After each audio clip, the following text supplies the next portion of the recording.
Hi everybody, so in this video we are going to look at integrations.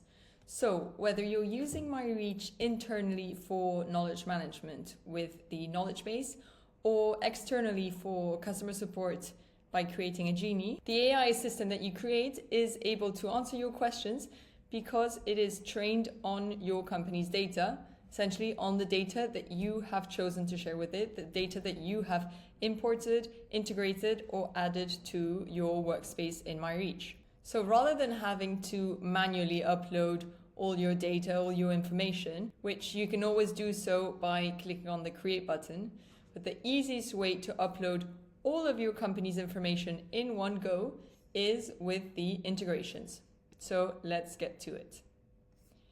So if you come here to imports and integrations, you'll see there's a whole list of tools that you can integrate into myReach. And if the tool that you're looking for is missing, if you go to our forum, we've got a poll where you can vote which tool you want to see among the myReach integrations, which is essentially your chance to vote and help us decide which integrations we should prioritize in the development roadmap. Otherwise, what you can do with the tools that we've got here, if you click on any of them, say Google Drive, for example, you just have to follow the steps indicated in the integration page to connect your information and sync it with your company's data. And if you've got any doubts on how the integration works, you can click on this button, which takes you to the handbook where you have a step-by-step guide for each integration.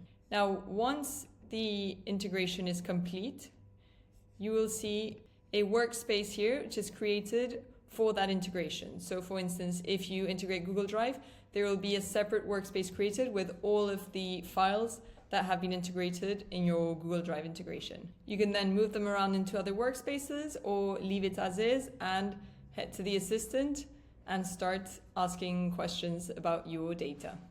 I hope this was helpful. I'll see you in the next video.